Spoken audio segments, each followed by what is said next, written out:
Número 7. Sobre o enfrentamento direto e indireto. Reflexão. Movimentar tropas com agilidade, surpreender o inimigo e adaptar-se rapidamente às mudanças do campo de batalha. A regra ordinária para o uso do exército é que o mando do exército receba ordens das autoridades civis, e depois reúne e concentra as tropas, aquartelando-as juntas. Nada é mais difícil que a luta armada. Lutar com outros cara a cara, para conseguir vantagens é o trabalho mais árduo do mundo. A dificuldade da luta armada é fazer próximas as distâncias e converter os problemas em vantagens. Enquanto dás a aparência de estar muito longe, começa teu caminho e chegues antes que o inimigo. Portanto, fazes que sua rota seja larga, atraindo-o com a esperança de ganhar. Quando empreendes a marcha, depois que os outros, e chegas antes que eles, conheces a estratégia de fazer que as distâncias sejam próximas. Sirva-te de uma unidade especial para enganar ao inimigo, atraindo-o a uma falsa perseguição, fazendo crer que o grosso de tuas forças está muito longe. Então, lanças uma força de ataque surpresa, que chega antes, ainda que tenhas começado o caminho depois. Por conseguinte, a luta armada pode ser proveitosa, e pode ser perigosa. Para o especialista é proveitosa, para o inexperiente, perigosa. Mobilizar todo o exército para o combate, para obter alguma vantagem, tomaria muito tempo, porém combater por uma vantagem com um exército incompleto, teria como resultado uma falta de recursos. Se te mobilizas rapidamente, e sem parar, dia e noite, recorrendo o dobro da distância habitual, e se lutas por obter alguma vantagem a milhares de quilômetros, teus chefes militares serão feitos prisioneiros, os soldados que sejam fortes chegarão ali primeiro, mas os cansados chegarão depois, então como regra geral, só o conseguirá 1 de cada 10. Quando a rota é larga, as tropas se cansam, gastam sua força na mobilização, e chegam esgotadas enquanto que seus adversários estão descansados e frescos. Assim, certamente serão atacadas. Combater por uma vantagem a 50 km de distância frustrará os planos do mando, e como regra geral, só a metade dos soldados o farão. Se combates para obter uma vantagem a 30 km de distância, só 2 de cada 3 soldados os recorrerão. Assim, um exército perece se não está equipado, se não tem provisões ou se não tem dinheiro. Estas 3 coisas são necessárias. Não podes combater para ganhar com um exército não equipado, ou sem provisões, o que o dinheiro facilita. Portanto, se ignoras os planos de teus rivais, não podes fazer alianças precisas. A menos que conheças as montanhas e os bosques, os desfiladeiros e os passos, e a condição dos pântanos, não podes manobrar com uma força armada. A menos que utilizes guias locais, não podes aproveitar-te das vantagens do terreno. Só quando conheces cada detalhe da condição do terreno, podes manobrar e guerrear. Por conseguinte, uma força militar se usa segundo a estratégia prevista, se mobiliza mediante a esperança de recompensa, e se adapta mediante a divisão e a combinação. Uma força militar se estabelece mediante a estratégia, no sentido de que distraias ao inimigo para que ele não possa conhecer qual é a tua situação real, e não possa impor sua supremacia. Se mobiliza mediante a esperança de recompensa, no sentido de que entra em ação, quando vê a possibilidade de obter uma vantagem. Dividir e tornar a fazer combinações de tropas, se fazes para confundir ao adversário e observar como reage frente a ti. Desta maneira podes adaptar-te para obter a vitória. Por isto, quando uma força militar se move com rapidez, é como o vento; quando vai lentamente, é como o bosque; é voraz como o fogo e imóvel como as montanhas. É rápida como o vento, no sentido que chega sem avisar e desaparece como o relâmpago. É como um bosque, porque tem uma ordem. É voraz como o fogo, que devasta uma planície sem deixar para trás sequer um ramo de erva. É imóvel como uma montanha, quando se aquartela. É tão difícil de conhecer como a escuridão, seu movimento é como um trovão que retumba. Para ocupar um lugar, divida as tuas tropas. Para expandir teu território, divida os benefícios. A regra geral das operações militares é desprover de alimentos ao inimigo em tudo o que se possa.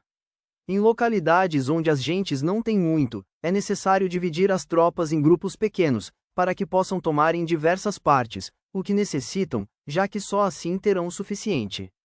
Quanto a dividir o saque, significa que é necessário reparti-lo entre as tropas, para guardar o que foi conquistado, não deixando que o inimigo o recupere. Haja depois de ter feito estimativas. Ganha o que conhece primeiro, à medida do que está longe e do que está próximo. Esta é a regra geral da luta armada. O primeiro que faz o movimento é o convidado, o último é o anfitrião. O convidado o tem difícil, o anfitrião o tem fácil. Perto e longe significam deslocamento, o cansaço, a fome e o frio surgem dele. Um antigo livro, que trata de assuntos militares, diz: as palavras não são escutadas, por isso é que se fazem os símbolos e os tambores. As bandeiras e os estandartes se fazem, por causa da ausência de visibilidade. Símbolos, tambores, bandeiras e estandartes se utilizam para concentrar e unificar os ouvidos e os olhos dos soldados. Uma vez que estão unificados, o valente não pode atuar só, nem o tímido pode retirar-se. Esta é a regra geral do emprego de um grupo. Unificar os ouvidos e os olhos dos soldados significa fazer que olhem e escutem, em uníssono, de maneira que não caiam na confusão e desordem. As sinais se utilizam para indicar direções e impedir que os indivíduos vão onde bem quiserem. Assim, em batalhas noturnas, utiliza-se fogo e tambores, e em batalhas diurnas, serve-se de bandeiras e estandartes, para controlar os ouvidos e os olhos dos soldados. Utilize muitos sinais, para confundir as percepções do inimigo, e o fazer temer teu temível poder militar. Desta forma, fazes desaparecer a energia de seus exércitos e desmoraliza seus generais. Em primeiro lugar, deves ser capaz de manter-te firme em teu próprio coração, só então podes desmoralizar os generais inimigos. Por isto, a tradição afirma que os habitantes de outros tempos tinham a firmeza para desmoralizar, e a antiga lei dos que conduziam carros de combate dizia que quando a mente original é firme, a energia fresca é vitoriosa. Deste modo, a energia da manhã está cheia de ardor, a do meio-dia decai e a energia da noite se retira. Em consequência, os especialistas no manejo das armas preferem a energia entusiasta, atacam a decadente e a que se bate em retirada. São eles os que dominam a energia. Qualquer débil no mundo se dispõe a combater em 1 minuto, caso se sinta animado, porém quando se trata de tomar as armas e de entrar em batalha, é possuído pela energia. Quando esta energia se desvanece, estará assustado e se arrependerá de ter começado. Utilizar a ordem para enfrentar a desordem, utilizar a calma para enfrentar os que se agitam, isto é dominar o coração. A menos que teu coração esteja totalmente aberto, e tua mente em ordem, não podes esperar ser capaz de adaptar-te a responder sem limites, a manejar os acontecimentos de maneira infalível, a enfrentar dificuldades graves e inesperadas, sem te perturbar, dirigindo cada coisa, sem confusão. Dominar a força é esperar os que vêm de longe, aguardar com toda a comodidade os que se tenham fatigado, e com o estômago saciado os famintos. Isto é atrair os outros até onde estás, ao tempo que evitas ser induzido a ir até onde eles estejam. Evitar o confronto contra formações de combate bem ordenadas, e não atacar grandes batalhões, constitui o domínio da adaptação. Portanto, a regra geral das operações militares é não enfrentar uma grande montanha, nem se opor ao inimigo de costas para ela. Isto significa que se os adversários estão em um terreno elevado, não deves atacá-los costa acima, e que quando efetuam uma carga costa abaixo, não deves fazer-lhes frente. Não persigas os inimigos quando fingem uma retirada, nem ataques tropas experientes.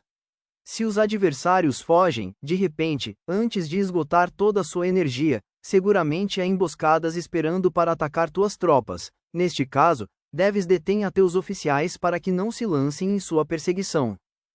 Não consumas a comida de seus soldados inimigos. Se o inimigo abandona de repente suas provisões, estas devem ser provadas, antes de ser comidas, porque podem estar envenenadas. Não detenhas nenhum exército que esteja de retorno ao seu país. Sob estas circunstâncias, um adversário lutará até a morte. Deixa uma saída a um exército cercado. Mostra-lhes uma maneira de salvar a vida, e assim poderás aproveitar para atacá-los. Caso não vejam saída, eles lutarão com toda a força até a morte. Não pressiones um inimigo desesperado.